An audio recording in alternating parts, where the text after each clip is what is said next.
சனி திசையில சூரியன் புத்தி நடந்தா என்ன நடக்கும்? சூரியனுடைய மகன் தான் சனி. சூரியன் அப்பா, சனின மகன். இந்த சூரியனும் சனியும் சேர்ந்தா அப்பா மகன். இந்த காலத்துல சூரியனுங்கிறது ஒரு மிகப்பெரிய வெளிச்சம், சனி என்பது இருட்டு. அதனால என்ன போச்சுன்னா சூரியன் சனி சேர்க்க சேர்ந்தா அப்பாவுக்கு மகனுக்கு ஆகாது. அப்பா சம்பாதிக்கிற சொத்து மகனுக்கு நேரடியா கிடைக்கிறது கொஞ்சம் கஷ்டம்னு ஒரு சாஸ்திர வழியா இருக்கு. கடைசியில பாத்தீங்கன்னா மகன் அனுபவிக்கிறாரோ இல்லையோ பேரன் அனுபவிக்கிறாருல்ல. ஏன்னா அவருக்கு கிடைக்கலனாலும் அவரு ரத்தம் தானே பேரன். அப்போ இந்த மூல விதைன்னு ஒன்று இருக்கு இல்லையா? யாருக்கெல்லாம் ஜாதகத்தில் சனி சுக்கிரன் சேர்ந்திருக்கோ அவங்களுக்கு அப்பாவுக்கு மகனுக்கு கொஞ்சம் அண்டர்ஸ்டாண்டிங் சின்ன வித்தியாசம் வரும், பெருசாக வராது. மனசுக்குள்ள பாசம் இருக்கான சண்டை போட்டுக்குவாங்க. அதுக்காக அப்பாவை வெறுக்கிறதெல்லாம் இல்லை, எல்லாம் ஒரு இதுதான், ஒருத்தருக்கு ஒருத்தர் அந்த ஹெட் வெயிட் தான், வேற ஒன்றும் கிடையாது. ஒரு ஜாதகத்தில் நீங்கள் எப்பவுமே எல்லாரும் விளக்கு போடுவாங்க, பார்த்துருக்கீங்களா?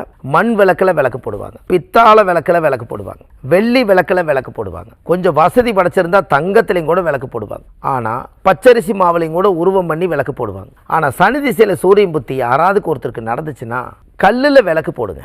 கருங்கல்லில் விளக்கு செஞ்சு சிற்பக்கலை கூடத்துக்கு போனீங்கன்னா விளக்கு கல்லிலேயே செஞ்சு கொடுப்பாங்க. அந்த கல்லில் ஒரு விளக்கு வாங்கிட்டு வந்து அதில் நல்லெண்ணெயை ஊற்றி திரிய போட்டு உங்களுடைய பிரார்த்தனை எல்லாம் வேண்டி, எனக்கு இந்த சனி திசையில் சூரியன் புத்தி நடந்தால் எனக்கு கல் விளக்கில் நான் தீபம் போடுறேன், என்னுடைய வாழ்க்கை நல்லா இருக்கும்னு சொல்லி எல்லாத்துக்கும் வேண்டுதல் வைங்க. நீங்கள் அதுலேருந்து உங்களுக்கு ஃபஸ்ட் கிளாஸாக இருக்குது. இந்த ஆதிகால பரிகாரத்தினுடைய ரகசியம் என்னன்னு கேட்டிங்கன்னா, இப்போ நீங்கள் கேட்கலாம், அது ஏங்க இத்தனை விளக்கை தாண்டி கல் விளக்கில் கொண்டு போய் விளக்க போட சொல்கிறீங்களே, கருங்கல் விளக்கு போட சொல்கிறீங்க, கருங்கல் விளக்கில் போட சொல்கிறீங்க, ஏன் உங்களுக்கு குத்து விளக்கில் போடக்கூடாதா, வெள்ளி விளக்கில் போடக்கூடாதா, மண் விளக்கில் போடக்கூடாதா, பச்சரிசி மாவில் விளக்கு செஞ்சு போடக்கூடாதா? அது என்ன கருங்கல் விளக்கு? அது கேட்பாங்கல்ல.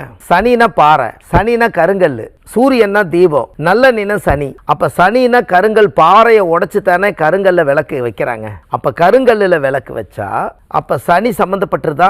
இந்த சூரியன் என்பது நெருப்பு, அதனால நல்லெண்ணெய் ஊற்றி திரிய போட்டு இந்த சூரியன் பருத்தி பஞ்சு சூரியன் அப்படின்னா பாருங்க, பருத்தி எப்பவுமே சூரியனோட ஆதிக்கம். அப்ப சூரியன் என்பது தீபம், தீபத்துக்கு ஒரு பொருள், அந்த திரிக்கு ஒரு பொருள். அப்போ திரிய போட்டு நல்லெண்ணெய் ஊற்றி தீபத்தை போட்டா இங்க சூரியனும் சனி சேர்ந்துக்கும். இதுல விளக்கு எரிஞ்சதுன்னா சனியும் சூரியனும் சேர்ந்து அந்த யோகத்தை வேலை செய்யும். அப்போ உங்களுக்கு இடம், வீடு, வாசல், சொத்து, சோகம், மனைவி, மக்கள், வசதி வாய்ப்புகள், ஆடம்பரங்கள் எல்லாமே கிடைக்கும்.